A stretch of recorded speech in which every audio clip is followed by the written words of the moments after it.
기도하겠습니다. 할렐루야, 은혜가 많으신 아버지 감사합니다.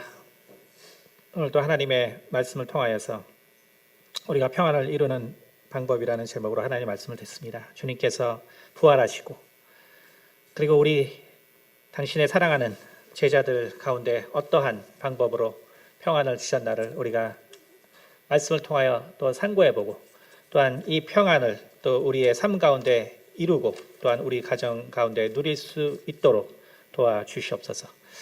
오직 한 성령으로 말로 듣는 귀한 시간으로 인도하여 주시기를 원하며 살아계신 우리 주 예수 그리스도를 받들어 기도드렸습니다. 아멘. 할렐루야. 네, 주님께서 부활하시고 제자들과 40일을 함께 하셨습니다. 오늘 특별히 주께서 40일간 함께 하시면서 우리 가운데 주신 평안이 무엇인가 우리가 말씀을 나누도록 하겠습니다. 오늘 본문 말씀을 다시 한번 보면은 19절 보니까 이날 곧 안식 후 첫날 저녁 때 제자들이 유대인들을 두려워하여 모이는 곳에 문을 닫았더니 예수께서 오사 가운데 서서 이르시기를 너희에게 평강이 있을지어다 이렇게 말씀을 하십니다. 평강이 있을지어다. 우리가 사도 요한의 기술 방식을 우리가 이제 계속 좀 보았지만 사도 요한은 뭐 인간적으로 말하면 정말 천재적인 사람이죠. 거기다 이제 영성까지 있는 사람이었기 때문에 요한복음을 통해서 예수님에 대한 그의 생각을 아주 분명하게 사건들을 골라서 그리고 설명하고 있습니다. 그렇기 때문에 예수님께서 부활하시고 그리고 제자들에게 공식적으로 처음 나타나셨거든요. 모든 제자들이 모인 곳에 11 제자들이 모인 곳에 처음 나타나셔서 결국 한 그 말씀이 무엇이냐 라고 할 때 바로 평강이 있을지어다 혹은 평안을 말하는 것입니다. 이것은 결국 우리 인간이 가장 원하는 것을 이야기하고 있어요. 인간이 원하는 것. 바로 아담이 처음 하나님께 범죄하고 그리고 평안을 잃었을 때 창세기 보면은 3장에 보면 결국 그가 두려워했거든요. 두려워했다. 오늘도 그들의 주가 되었던 예수 그리스도를 그들이 정말 버리고 그리고 그들만 남았을 때 그들은 두려워, 세상에 대한 두려워, 유대인들을 두려워했다고 하지만 기본적으로 그들의 삶의 중심을 상실했거든요. 아담과 같이 그들의 삶의 중심인 하나님을 잃었기 때문에 그들 마음 가운데는 바로 두려움이 가득 차게 되었습니다. 오늘날 우리의 삶이 결국 힘들고 어려워지는 모든 이유를 보면은 결국 그 마음에는 두려움이 있어요. 두려움이 있습니다.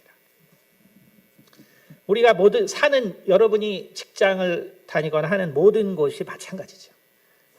여러분이 직장에서 잘릴까 봐 두려워할 수도 있고 혹은 다른 사람보다 좋은 성과를 내지 못할까 봐 두려워할 수 있고 또 자기 자녀들이 또 공부를 못할까 봐 두려워하고 부부 사이가 나빠질까 봐 두려워하고 각종 두려움으로 가득 차 있습니다. 결국 이제 그러한 두려움들은 더 많은 결국 두려움을 양산하게 되고 그렇기 때문에 우리는 결국은 주께서 우리로 세상의 버팀목의 역할을 하기를 원하시지만 결국 그러한 두려움이 있는 상태에서는 누구에게도 도움을 줄 수 없는 그러한 상황이 되어버립니다. 그래서 예수님께서는 제자들에게 결국 오셔서 처음 하신 말씀이 평강이 있을지어다. 평강이 있을지어다. 라고 말씀하셨어요. 평강이 있을지어다. 그러니까 정말 주님께서 우리에게 주고자 하는 마음이 바로 평안이라는 거예요. 우리에게 주고자 하는 마음이 평안. 그럼 우리가 평안이 없으면 누구도 도와줄 수 없어요. 우리가 평안을 상실하면 우리가 누구도 돌아볼 수 없습니다. 그러니까 우리에게 평안이라는 것은 너무나 귀하고 소중한 것이죠. 그런데 이러한 평안을 주님께서 주신 것을 특별히 요한이 또 강조했는데 두 번이나 강조하고 있거든요. 두 번이나 강조한 것은 또한 요한의 의도가 있죠. 그것은 바로 예수께서 바로 이사야서에 예언된 바로 평강의 왕이다. 그래서 이사야가 예언한 바로 평강의 왕이 바로 예수 그리스도시다 라는 것을 또한 다시 한번 확증하고 있어요. 그러니까 우리가 예수를 믿는 사람이라면은 정말 평안을 이루기 위해서 노력해야 된다는 거예요. 우리가 우리 인생의 평강을 잃고 또 그것으로 인해서 많은 실패를 경험하지만 그럼에도 불구하고 우리는 예수를 믿는 사람이기 때문에 예수님이 어떻게 우리에게 평안을 주셨는가 이것을 우리가 아는 것이 매우 중요하고 또한 우리 삶 가운데 이것을 노력하는 것이 매우 중요합니다. 인간이 왜 평안을 상실하냐 하면 그것은 사실 인간이 너무 다르기 때문에 그래요. 인간의 어떤 특질도 다르고 또 살아온 환경도 매우 다르기 때문에 그렇습니다. 우리가 철학적으로는 그 퀄리아라는 말이 있어요. 아시는 분은 아시겠지만 라틴 말인데 뭐 우리가 퀄러티라는 말이 있죠. 그 퀀터티는 양이고 이제 퀄러티는 질이잖아요, 그렇죠? 근데 이제 그 퀄러티의 이제 어원이 이제 퀄리아인데 결국 뭐냐면은 우리가 이제 심리학이나 이런 뇌 과학에서는 이제 감각질이라고 부르는 거예요. 감각질, 퀄리아. 그래서 이제 예능하는 사람들이 이제 많이 쓰는 단어예요. 퀄리. 그러니까 뭐냐면은 자기가 이제 느끼는 어떤 감정이에요. 그러니까 그것은 매우 고유하죠. 근데 그 고유한 감정, 예를 들면은 제가 이제 미국에 있을 때 제가 이제 어릴 때부터 약간 이제 종교성이 제가 되게 다분한 사람이거든요. 종교성. 제가 아주 종교성이 다분한 사람이라서 제가 특히 이제 어릴 때 그 피라미드 타워라는 그 책을 한번 읽고 엄청난 감명을 받았어요. 그래가지고 제가 이제 모든 그 이제 피라미드 형태의 이제 그 접기, 종이 접기 뭐 이런 걸 되게 많이 했어요. 그래서 이제 우주의 영험한 기운을 받아버리라 이제 이런 생각을 이제 그래서 이제 제가 또 공부를 못했거든요, 되게. 제가 이제 옛날에는 이제 수음이 양가 있었는데 주로 양가만 받았단 말이에요. 그러니까 이제 어떻게 하면 공부를 잘할까 고민하고 있는데 마침 피라미드 타워 책을 본 후에 거기 있거든요. 그 의자 밑에다가 피라미드를 만들어서 딱 넣으면은 공부 성적이 올라간다. 그래가지고 이제 그걸 만들어가지고 이렇게 몇 달을 놔뒀는데 성적은 똑같더라고요. 근데 어쨌든 간에 이제 그래서 피라미드라는 말만 들으면 이제 가슴이 설레. 그래서 제가 이제 무슨 아이디도 피라미드 되게 많아요 지금도. 근데 어쨌든 근데 이제 그 캘리포니아 이제 중부에 가면은 이제 뭐 아시겠지만 그 레이크 타워라는 아주 3,000m 되는 호수가 산에 있는 호수가 있어요. 근데 동계 올림픽이 이제 열린 데죠. 근데 이제 거기서 내려가서 좀 북쪽으로 조금만 더 가면은 피라미드 레이크가 있어요. 그래가지고 내가 저기는 반드시 가리라 해가지고 이제 갔는데 이제 막 아침에 도착했거든요. 근데 정말 기대를 저버리지 않고 정말 그 금색 사막과 같은 이렇게 둘러 퍼져 있는 그 안에 정말 파란색 물이 있는 거예요. 너무나 이제 큰 감동을 받았죠. 그래서 다른 사람들한테 이걸 꼭 소개시켜줘야겠다. 그래서 이제 막 이제 교회 가서 이제 처음 거기 교회가 이제 주로 잠깐 단기로 많이 오니까 피라미드 레이크 가보라고. 갔다 오면은 사람들이 다 별로라 그러는 거예요. 그래가지고 이상하다. 되게 좋은데 왜 별로라 그럴까. 그래서 나중에 이제 갔는데 그때는 또 낮에 갔어요. 그러니까 낮에 가니까 그 색 조화가 완전 다른 거예요. 그래서 정말 왜 이런 데 왔나 싶은 거예요. 그러니까 이게 이제 결국 그 퀄리아가 뭔가를 가르쳐 주는 거거든요. 그러니까 인간 스스로도 무언가를 느끼지만 그게 사실은 환경이나 여러 가지 조건에 따라서 같은 것도 인간은 매우 다르게 볼 수밖에 없는 것이 인간이라는 거예요. 그러니까 자기 스스로도 뭔가를 느끼는 것이 일정치 않다는 거죠. 그러니까 나조차도 이런데 우리가 다른 다양한 사람과 함께 살고 또 그것을 나누고 산다는 것은 너무나 사실은 힘든 일이에요. 사실은 힘든 일입니다. 그래서 바로 이러한 것 때문에 우리는 정말 참 어떤 본의 아닌 슬픈 일들을 경험하게 돼요. 어제도 TV에 뭐 보니까 뭐 그것이 알고 싶다 뭐 데이트 폭력이라서 나오더라고요. 데이트 폭력. 근데 참 그런 걸 보면은 참 안타깝죠. 왜냐하면은 결국은 이제 어떤 남자가 이제 여자에게 엄청 집착하는 거죠. 집착해서 결국 그것 때문에 이제 폭력이 나는 거예요. 그러나 이제 우리가 가끔씩 이렇게 사람들을 근데 뭐 방송 프로나 또 이런 걸 보면 어떤 여자들은 남자들이 남자가 자기를 구속해 주면 좋겠대요. 그러니까 끝까지 자기한테만 관심 있으면 좋겠다. 그러니까 뭐냐면 결국은 이렇게 집착하는 사람한테 집착 당하고 싶은 여자가 만나면 둘이 만나서 참 행복하게 살 수 있는 건데 결국은 그렇지 못한 사람을 만남으로써 이 사람은 사랑을 한 여자에게 무한히 해주고 싶은데 결국은 그게 안 좋은 결말이 나는 것이죠. 사실 많은 것은 좋은 것과 나쁜 것이 동전의 앞과 뒤와 같아요. 그러니까 예를 들어서 제가 지금은 사람들에게 매우 좀 친절한 성격이죠. 물론 뭐 제가 다정다감하진 않아요. 그래서 성도님들의 평가가 항상 그렇습니다. 친절은 한 것 같은데 뭐 이렇게 다정다감하시는데. 근데 이제 근데 어쨌든 친절은 하단 말이에요. 근데 그게 사실은 가정에서는 좋은 건 아니에요. 제가 항상 듣던 소리가 동네 남편이라고 했어요. 동네 남편. 그러니까 결국은 어떤 사람에게 좋은 게 또 다른 사람에게는 매우 심각하게 안 좋은 일이 되는 것이죠. 어떤 사람은 용서를 잘해요. 용서를 왜 잘하냐면 이 사람은 사실은 잘 잊어버리기 때문에 그래요. 그래서 이런 사람들은 용서를 잘하는 사람은 100% 건망증이 심해요. 용서를 잘하는 사람은 100% 건망증이 심합니다.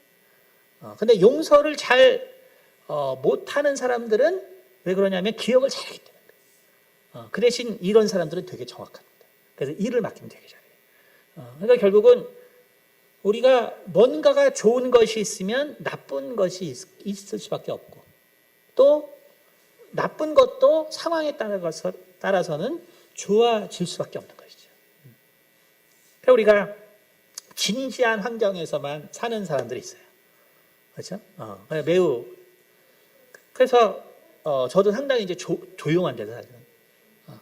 그러면 정신없이 하는 사람들을 보면은 제가 마음이 안정인데. 근데 반대로 정신없는 집안에서 이렇게 산 사람들은 아이들이 문제가 있어도 시간이 되면 다 해결될 거야. 근데 이제 이런 부부가 만났을 때 지난주에 저기 부산에서 상담을 왔어요. 근데 이제 딱 이런 부부가 만났어요. 남자 쪽은 완전히 정신없는 집안이에요. 그래서 모든 형제들이 다 ADHD 증후군처럼 컸기 때문에 전혀 문제가 되지 않는다. 근데 이제 여자는 너무나 조용한 집안에 살았어요. 그러니까 이건 좀 이상하다. 그러니까 이제 결국은 그것 때문에 싸우는 거예요. 그러니까 아이를 막상 만나보니까 ADHD는 아니고 부모의 문제예요. 부모가 이 차이 때문에 계속 갈등하니까 결국 아이는 결국 이제 불안한 증세를 가지고 있는 거죠. 그러니까 결국 우리가 어떠한 좋은 성격들이 그렇죠? 만약에 정신없는 집안 사람과 정신없는 집안의 사람이 만났으면 정신없는 애가 나와도 전혀 걱정 안 하죠. 그럼 오히려 그냥 활달하게 잘 클 수 있는데 너무 이제 다른 사람들이 만나버리니까 혹은 아예 조용한 사람들이 만났으면 그럼 아이들을 차라리 미리 심려 치료를 해서 또 잘 성장시킬 수도 있겠죠. 그러니까 우리가 어떠한 절대적인 좋은 것과 절대적인 나쁜 것이라는 것이 사실은 없는데 그런데 우리가 결국 살면서 우리는 왜 그러면 어떠한 것은 좋고 어떠한 것은 나쁘다라고 보느냐. 그것은 결국은 우리가 이러한 환경을 통해서 우리의 자아라는 것이 결국은 형성되기 때문에 그런 것입니다. 그러니까 우리가 어린아이들은 여러분이 잘 보면 알겠지만 어린아이들은 문제가 뭐냐면은 자기한테 잘해주는 사람을 쫓아가요. 그렇죠? 몇 번만 만나도 쉽게 어린아이들은 쫓아가요. 왜냐하면 자아가 형성되어 있지 않기 때문에 그렇죠. 그건 뭘 말하냐면은 반대로 다양한 사람들을 사실은 받아들일 준비를 하고 있다는 거예요. 제가 거의 이제 25년간 목회를 하면서 많은 사람들을 상담하면서 물론 책에도 나와 있지만 제가 몸으로 느낀 결론은 뭐냐면 아이의 문제는 100% 부모이겠어요. 아이의 문제는 100% 부모이겠습니다. 그러니까 우리가 아이가 어떻게 되는 것은 결국은 부모의 사실은 삶에 그리고 보여주는 방식에 문제가 있습니다. 그러니까 아이들은 왜냐하면 결국 모든 것들을 수용하고 사실은 받아주는 존재거든요. 근데 그러면서 이제 자아라는 것이 형성되죠. 그리고 이제 한번 자아가 형성되면 결국 어떻게 되냐면 어릴 때는 자기랑 좀 다른 걸 보면 그냥 다르다고 생각해요. 근데 이제 자아가 형성된 후에는 결국 자기랑 다른 것은 악한 것이 되거든요. 나쁜 것이 돼요. 인간은 그렇게 자아가 형성되면 될수록 결국은 상대방은 나쁜 게 돼요. 오늘날 우리가 결국 나이가 들면 들수록 이게 심해지기 때문에 우리가 뭐라 그래요? 나이 든 사람들의 고집에 대해서 얘기하잖아요. 그렇죠? 그래, 요즘 나이 많은 사람들이 정치하니까 우리나라 정치 보면은 한쪽이 잡으면 다 나라 망할 것 같아요. 그렇죠? 너무 적대시하니까. 이것이 뭐냐면 결국 자아라는 것. 자아라는 것이 너무나 많이 강해져서 결국 우리가 살아가는 것이기 때문에 그렇기 때문에 이것이 결국 존재하는 한은 우리는 세상에 보는 답답한 이러한 형상들을 극복할 수 없어요. 그러니까 우리가 일단 내가 판단받는 거. 나한테는 이렇게 좋은 게 있는데 왜 저 사람은 나의 나쁜 것만을 볼까? 혹은 나는 저 사람의 왜 나쁜 점만 보일까? 저 사람 분명히 좋은 점도 있을 텐데. 그러니까 결국은 우리 스스로가 도대체 이러한 문제에 대한 해결이 있을 수 있을까? 이러한 것을 극복할 수 있는 방법이 없을까? 그런데 바로 주님은 이거에 대해서 말씀해 주고 계세요. 바로 너희가 아이들 같아야 할 것이다 라고 했거든요. 우리의 마음이 아이를 같아야 한다는 거예요. 다시 말해서 우리가 이렇게 자아가 형성됐지만 그러나 어린아이와 같이 이러한 사람들을 포용해 줄 수 있는 그 마음이 있고 방법이 있다는 것을 우리에게 말씀해 주셨고 그리고 그것을 우리 가운데 보여주신 것이 바로 예수님이십니다. 첫 번째 예수님께서 그러므로 우리 가운데 보여주신 것은 뭐냐면 오늘 제자들이 모여 있을 때 예수님께서 그들 가운데 오셨습니다.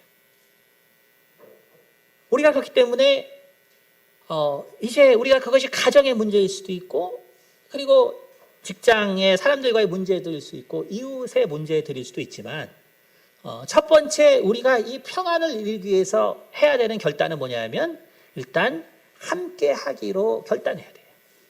일단은 함께 하기로 결단해야 합니다. 이것이 어렵죠.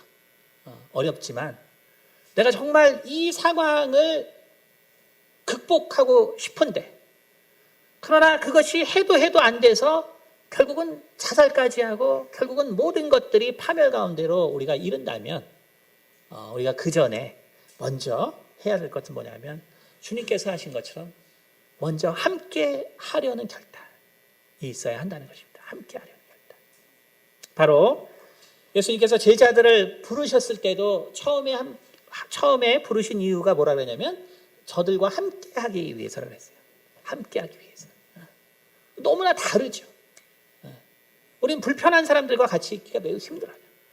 하물며 하나님이 죄인인 우리 인간들과 같이 있는 것은 매우 매우 힘들죠. 저는 그래서 저는 바퀴벌레를 너무 싫어해요. 왜냐하면 이제 인도에 이제 어릴 때 살았는데 거기는 사실 이제 도마뱀이 많아서 바퀴벌레가 잘 없어요. 그러나 이제 그 대신 이제 있는 놈은 되게 큽니다. 어떻게든 살아나왔기 때문에. 이제 화장실에서 이제 어릴 때 이제 앉아 있는데 바퀴벌레가 처음 봤어요. 너무 커요. 정말 그거에 대한 그 충격은 이루 말할 수 없어요. 그 다음부터 이제 바퀴벌레를 엄청 싫어합니다. 그래서 이제 제가 학회를 가도 동남아시아 학회는 잘 안 갑니다. 혹시나 길거리에서 바퀴벌레 그 정도로 싫어요. 네, 근데 어쨌든 간에 근데 저는 그래서 그렇게 생각하거든요. 예수님이 우리와 함께하는 것은 마치 바퀴벌레랑 함께 있는 것 그거보다 아마 더 정말 힘든 일이었을 것이다. 그런 생각을 해요. 내가 죽어도 바퀴벌레와는 못 이기거든요. 그런데 정말 예수님께서 우리와 함께 하시는 것은 아마 그거보다 더 심각한 문제였을 것이다. 라는 것이죠. 그러나 예수님은 그러한 다름, 그러한 차이를 결국은 극복하시고 그리고 우리와 함께 하기로 정하셨다는 거예요. 그러므로 우리에게 정말 우리가 사랑하는 사람들과 우리가 문제가 생겼다면 우리가 사랑하는 가족과 또 친척과 또 이웃과 친구와 문제가 생겼다면 우리가 처음 해야 되는 것이 바로 너무나 이러한 지금 감정의 문제들이 힘들지만 그러나 먼저 함께 해야겠다는 그러한 결단을 내려야 한다는 것입니다. 두 번째, 주님께서는 무엇을 우리 가운데 보여주셨냐면 바로 이해라는 것입니다. 공감, 제자들을 공감해 줬다는 것입니다. 비트겐슈타인이 이런 말을 했어요. 인간에겐 비록 언어가 있어도 공감하지 않으면 의미가 없다. 공감하지 않는 언어는 소용이 없다는 거예요. 그러니까 우리가 말을 하죠. 그렇죠? 부부들이 문제가 생겨요. 그럼 말을 해요. 근데 다 말싸움으로 끝나죠. 그렇죠? 왜냐하면 공감하지 않기 때문에. 공감하지 않기 때문에. 그러니까 우리들의 공감의 능력은 얼마나 될까? 심리학적으로는 여러분 뭐 아시는 말겠지만 셀리 그 다음에 앤 테스트라는 게 있어요. 한번 저기 보여주시겠어요? 네, 여기 이제 나오니까 한번 보겠습니다. 셀리 앤 테스트. 여기 이제 그림 잘 보이시죠? 저 왼쪽에 있는 여자분이 이제 셀리. 이게 이제 무슨 테스트냐면 4살 정도 되는 아이에게 이제 자폐증이 있나, 자폐가 있는지 그 보는 테스트예요. 여러분들 이 테스트에 실패하면 이제 자폐증이 있는 거예요. 잘 보세요. 보시면 이제 셀리와 앤이 있어요. 이제 애들 앞에서 이걸 보여주는 거예요. 근데 공을 하나 가지고 셀리가 데스킷에다가 이제 공을 넣어요. 그래서 앤은 옆에서 있어요. 근데 이제 셀리가 밖으로 나갔어요. 무슨 일이 있어요? 근데 방에 있던 앤이 갑자기 일어나더니 상자에 있는 공을 데스킷에 넣어요. 그러고 나서 이제 셀리가 들어왔어요. 그럼 이제 아이들에게 질문해 주는 거예요. 얘들아, 셀리가 공이 어디 있다라고 말하겠니? 어디 있다고 말하겠어요? 대답. 역시, 네, 데스킷. 이게 성품이 좋으신 분 금방 맞죠? 근데 이제 답이 늦죠? 이미 이제 문제가 있다는 거예요. 네, 답은 베스킷에 있어요.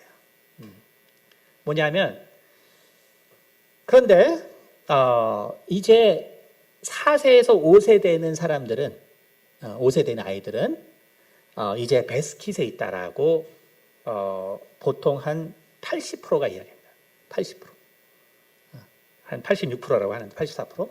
그리고 다운 증후군이 있는 아이들도 똑같이 베스킷 안에 있다고 얘기해요. 근데 자폐 아동들은 대부분이 박스에 있다고 합니다. 박스에 있다고. 왜냐하면 자폐 아들은 결국 우리가 그걸 false belief라고 해요. false belief. 그러니까 잘못된 믿음. 우리가 이 스토리를 쭉 봤기 때문에 저기 박스에 분명히 공이 들어간 걸 봤거든요. 그게 바로 이제 false belief예요. 다시 말하면 자폐아동들은 남을 생각할 수 있는 능력이 없어요. 남을 생각할 수 있는 능력. 그러니까 여러분이 이걸 보고 좀 고민했으면 내가 남을 생각하는 게 이제 좀 부족한 거예요. 아직도. 이게 4살에 형성됐어야 되는데 아직도 이게 부족해가지고 저게 박스에 있는 거 아니었나? 이제 결국은 남을 생각하는 능력이 부족한 거예요. 인간과 동물의 차이기도 해요.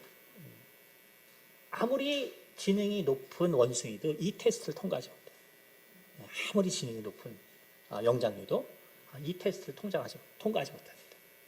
다시 말하면은 공감 능력이라는 것은 결국 뭐냐면은 우리가 셀리의 신발을 신을 때 남을 이해할 수 있다. 이렇게 심리학적으로 얘기해요. 그러니까 우리가 셀리의 신발을 신지 않는 이상은 결코 이 문제를 해결할 수 없어요. 그러니까 내가 결국은 셀리의 입장이 돼야 되거든요. 내가 셀리의 입장이 돼야지만 셀리는 돌아와서 이 앤이 공을 옮겨놓은 걸 모르기 때문에 당연히 자기가 처음에 넣어놨던 베스킷에 있다라고 생각하겠지. 이게 바로 공감 능력이에요. 근데 우리의 인생이라는 것이, 우리의 삶이라는 것이 참 아이러니하게 어떻게 진행되냐면 우리가 처음 사랑하는 사람을 만납니다. 그 많은 이야기를 하고 그리고 많은 자기 표시를 해요. 왜냐하면 자기에 대해서 이해해주고 또 알게 해주길 원하기 때문에 그래요. 자기에 대해서 이해해주고 또 알게 해주기를 원하기 때문에. 그래서 공감해주길 원하는 것이죠. 공감해주길 원해요. 그래서 그렇게 많은 이제 대화를 나누게 되는 것입니다. 그런데 무슨 일이 발생하냐면 이제 결혼하고 그리고 아주 가까워져요. 그래서 이제 부부가 되고 또 이제 자녀가 생기고 또 이제 이러한 친척들이 생기고 이러한 관계가 되게 되면은 신기하게 여기서 이제 그 자폐아의 관점을 뭐라 그러냐면 결국 God's eye view, 그러니까 신의 눈의 관점이라고 불러요. 우리 뭐 제3인칭 관점이지. 그러니까 어떻게 되냐면, 근데 우리가 이제 오래 같이 살다 보면 어떠한 오해에 빠지냐면 신의 관점을 갖게 돼요. 신의 관점은 뭐냐면 나는 나에 대해서 잘 알죠. 그렇죠? 나는 나에 내가 무슨 일이 생겼는지 다 알아요. 그리고 내가 저 상대방이 이제 내가 남자니까 남편이라면 부인이 어떠한 상황인지를 다 안다고 또 생각해요. 그러니까 나는 내 일은 당연히 알고 또 부인도 어떤 상황인지 다 안다라고 생각해요. 그래서 어떻게 되냐 하면은 결국은 가족에게는 돈과 선물과 약만 갖다 주는 거예요. 돈과 선물과 약.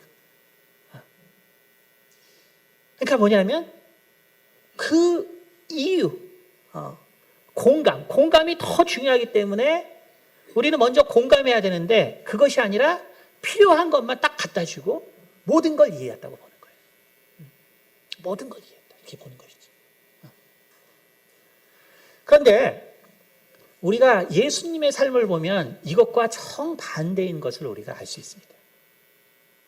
우리 인간이라는 것은 보면은요 결국 남과 하는 많은 이야기를 해요. 사실은 그 사람들은요 내가 병들고 가난해지면 발 끊어져요. 병들고 가난해지면 발 끊습니다. 우리가 그런 거 많이 경험하죠. 결국 우리를 위하고 사랑해 주는 사람은 내 가까운 데 있는 사람들. 근데 우리는 결국은 항상 거꾸로 행동하는 걸 볼 수 있어요. 결국은 나와 관계없는 사람들에게는 많은 시간을 소모하고 내 감정을 얘기하고 나의 느낌을 얘기하고 다 얘기해요. 그리고 이제 집에 와서는 이제 피곤하니까 아무것도 안 하고 돈만 내놓고 이제 월급만 내놓고 가지. 그렇죠? 예수님은 정반대로 행동한 걸 볼 수 있어요. 예수님은 항상 무리들에게는 필요한 걸 줘요. 병자의 무리가 처음에 베드로 집에 그 장모 집에 방문했을 때 많은 병자의 무리가 옵니다. 그러니까 예수님께서 그들을 다 고쳐주시죠. 감춰주시죠.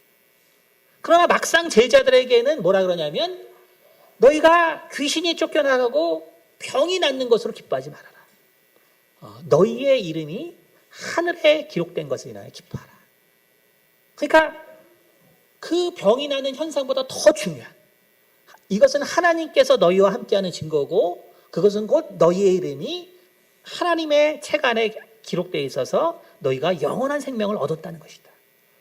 그 이유를 설명해 주시단 말이에요. 그 이유를 설명해 주세요. 그렇죠? 그러니까 우리가 봤지만 부활절 때 들었지만 나사로에게 다른 사람들처럼 그냥 가서 고쳐준 것이 아니고 죽음까지 다 겪게 했지만, 그러나 정말 본질적인 나사로가 가지고 있었던 그 죽음의 두려움, 영생에 대한 두려움, 그것을 해결해 주시잖아요. 그렇죠? 그리고 예수님은 사람들이 막 모여서 이제 먹을 게 없습니다. 그러니까 이 사람들한테 어떻게 해요? 빵을 오병이어의 기적으로 빵을 다 쫙 나눠주세요. 대단하죠. 근데 제자들에게는 뭐라 그러냐면 바리새인들의 누룩을 조심하라. 너희가 그 먹을 것에 먹는 것, 그리고 그걸 또 비유해서 바리새인들의 누룩, 너희는 이런 것에 너희의 인생을 걸고 이런 것을 추구하면 안 된다. 그러니까 제자들은 어때요? 제자들은 밀밭 사이에서 떨어진 보리를 주워 먹더라. 그러니까 오병이어로 수만 명을 먹이시는 주님이 제자들한테 필요한 빵을 안 주신다. 그러면서 교훈을 주신다. 가르쳐 준다. 결국 뭐냐면 우리에게 정말 필요한 것은 어떤 솔루션이 아니라 공감이라는 것이에요. 그러니까 인간에게 필요한 것은 결국 어떠한 해결책을 딱딱딱 주고 끝나는 것이 아니라 실은 공감하는 데 있다는 거예요. 인간은 먼저 공감을 원한다는 것이죠. 인간은 먼저 공감을 원한다는 거예요. 그러니까 결국 우리가 정말 가정을 만들고 살면서 결국 사실 아이러니하게 어떤 일이 발생하냐면, 우리가 사랑하는 사람과 오래 있으면 오히려 우리의 입장이 저런 4세 아이의 수준으로 돌아간다는 거예요. 우리가 남들에게는 바로 성인의 의식으로 대하는데 막상 우리 가장 가까운 사람들에게는 4살이 안 된 아이처럼 우리가 결국 행동한다는 것이죠. 그래서 부인이 화내는 거, 남편이 화내는 거, 자녀가 화내는 거, 부모가 화내는 거를 서로 모르는 거예요. 서로의 서로 4살 수준으로 돌아갔기 때문에 결국 누구도 셀리의 신발을 신으려고 하는 게 아니죠. 다 N을 바라보는 바로 God's eye view. 그러니까 하나님의 입장에서들 보는 거예요. 그리고 상대방이 다 자기를 이해했다라고 생각하는 것이죠. 바로 그렇기 때문에 정말 우리에게 중요한 것은 바로 공감이라는 것입니다. 예수님께서 이 공감의 내용을 가장 잘 보여주신 것은 이제 요한이 바로 기록한 21장에 나온 것이죠. 바로 베드로가 예수님께서 베드로에게 마지막 사명을 맡길 때 3번 사랑하냐고 물어봐요. 그렇죠? 물론 뭐 이제 이 해석에는 뭐 요즘에 많은 논란이 뭐 있지만, 그러나 어쨌든 우리가 공감이라는 관점에서 보면, 원래 예수님은 헬라어 본문에 보면은 처음에 내가 너를 사랑하느냐라고 할 때 그 사랑을 아시겠지만 그 아가페라고 물어봐요. 아가페. 그러니까 아가페는 신의 사랑이죠. 전능하신, 전적인, 이타적인, 자기 것은 전혀 바라보지 않는 사랑이에요. 하나님이 우리 가운데 보여주신 것이 바로 아가페 사랑이죠. 그래서 네가 나를 아가페하냐 물어봐요. 그러니까 베드로가 필레오 한다라고 이야기하죠. 그렇죠? 그래서 보시면은 21장 15절에 우리가 잘 아는 말을 한번 보겠습니다. 그들이 조반 먹은 후에 예수께서 21장 15절, 그들이 조반 먹은 후에 예수께서 시몬 베드로에게 이르시되 요한의 아들 시몬아, 내가 이 사람들보다 나를 더 사랑하느냐 하시니 이르되 주님 그러하나이다. 내가 주님을 사랑하는 줄 주께서 아시나이다. 이르시되 내 어린 양을 먹이라. 근데 사실 이때는 이게 하나님이 아가페 하냐고 물어보니까 필레오 한다고 대답했어요. 그랬더니 또 뭐냐면 두 번째 이르시되 요한의 아들 시몬아 내가 나를 사랑하느냐 또 아가페 하느냐 나를 사랑할 때 내가 너를 사랑한 것처럼 사랑할 수 있냐 하거든요. 그랬더니 또 다시 필레오 한다. 그건 뭐냐면 나는 내가 이미 당신을 배반했고 내가 이미 당신을 3번 부인한 사람입니다. 내가 어떻게 당신과 같은 마음으로 당신을 사랑하겠습니까? 이런 말이에요. 그러니까 두 번째도 필레오 한다고 물어봤어요. 필레오 한다고 대답한 거예요. 그러니까 이제 세 번째 하나님 뭐라고 하냐면 시몬의 아들아 내가 나를 사랑하냐 할 때 내가 나를 필레오 하냐고 물어보시더군요. 하나님께서. 예수님께서 필레오 하느냐. 그러니까 베드로가 근심하여 그것이 그렇게 말씀하신 주님의 마음이 너무나 가슴이 아팠단 말이에요. 자기가 전적으로 예수님을 사랑할 수 없는 자신. 왜냐하면 이미 자기가 3번 예수님을 부인했었기 때문에. 그러니까 그 애통해하는 마음으로 이제 다시 필레오 한다라고 말하거든요. 다시 말해서 주님께서는 두 번에 걸쳐서 아가페의 사랑을 베드로에게 요구했지만 그러나 베드로의 마음을 아시고 결국은 필레오의 사랑을 요구하신단 말이에요. 그것이 공감이에요. 바로 우리가 서로 이해하고 결국 우리가 이러한 많은 어려움과 그것으로 파생되는 두려움을 극복할 수 있는 것은 우리가 공감하는 데 있는 것입니다. 세 번째, 그렇게 공감했다면 그 다음에 우리는 이제 많은 말을 하는 것입니다. 우리는 그래서 대화라는 것, 이것이 결국은 모든 것을 극복할 수 있는 요인입니다. 오늘 본문 말씀에 뭐라 그랬냐면은 20장 19절에 이날 곧 안식 후 첫날 저녁 때 제자들이 유대인들을 두려워하여 모인 곳에 문들을 닫았더니 예수께서 오사 가운데 서서 이르시되 너희에게 평강이 있을지어다. 이 말씀을 하시고 손과 옆구리를 보이시니 제자들이 주를 보고 기뻐하더라. 예수께서 또 이르시되 너희에게 평강이 있을지어다. 아버지께서 나를 보내신 것 같이 나도 너희를 보내노라. 이 말씀을 하시고 그들을 향하여 숨을 내쉬며 이르시되 성령을 받으라. 너희가 누구의 죄든지 사하면 사하여질 것이요 누구의 죄든지 그대로 두면 그대로 있으리라. 이렇게 말씀하셨는데 예수님께서 이 말씀만 하신 것이 아니라 바로 요한이 평강이라는 말을 기록한 것은 원래 평강의 헬라어의 의미와 원래 히브리어의 의미가 좀 달라요. 왜냐하면 항상 히브리어는 어떤 실체적인 뜻을 담고 있거든요. 그러니까 에이레네라는 헬라어에 없는 의미는 뭐냐면 샬롬에는 있는데 그건 뭐냐면 바로 완성된 상태, 완성 지속된 상태를 말해요. 완성 지속된. 그러니까 예수님께서 평강이 있으리라고 할 때는 그것이 어떤 임시적인 게 아니라 완성하고 지속되어 있는 상태예요. 다시 말해서 예수님께서 이 제자들에게 나타나셔서 얼마를 같이 있냐면 40일을 같이 계시더니. 근데 40일 동안 무엇을 말씀하시냐 하면은 바로 성경에서 기록된 바로 자신의 말씀과 구약이 예언한 것을 계속적으로 매치시켜 주시고 가르쳐 주시는 것을 40일간 한단 말이에요. 다시 말하면은 우리가 공감 후에 그러면 내가 공감했으면 그 다음엔 이신전심이고 그리고 내가 눈만 봐도 알고 옛날 사람들처럼 그게 아니라는 거예요. 저도 어릴 때 항상 듣던 말이 있거든요. 유교 우리는 저는 세대가 좀 그러니까 아버지가 얘기 안 하죠. 그냥 마음으로 말하는 걸 하죠. 제일 싫죠. 제일 싫어요. 전혀 모르겠는데 제일 싫죠. 그게 아니에요.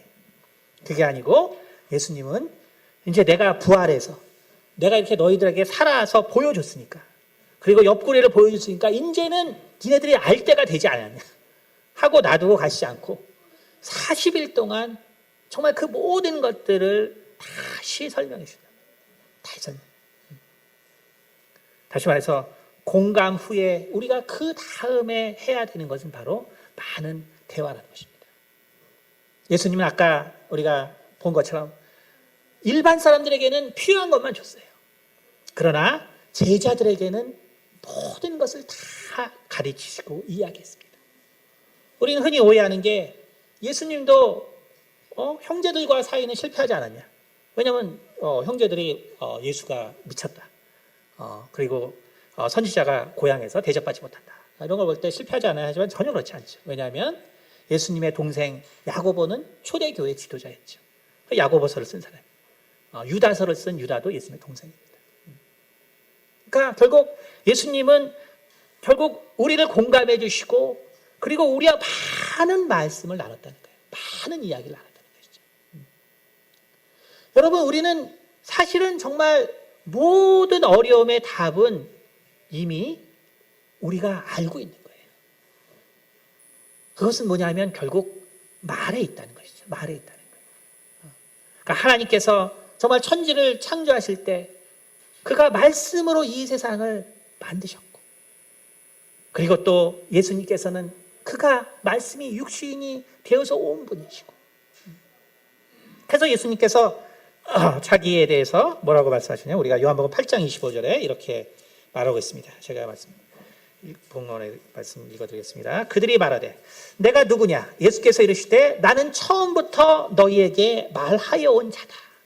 나는 처음부터. 근데 이사야서 43절 보면 처음부터 우리에게 고한 자는 하나님이시다.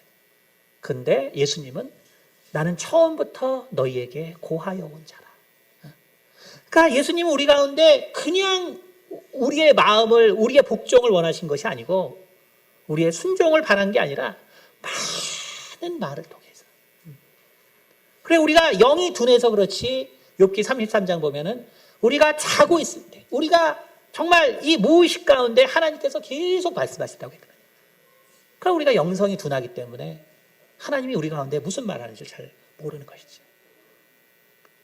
정말 하나님께서 이러한 모습을 보여주셨기 때문에 우리가 더 이상 하나님을 두려워하지 않는 것이고 우리가 하나님을 이제 신뢰하지 못하는 분이 아니라는 거예요.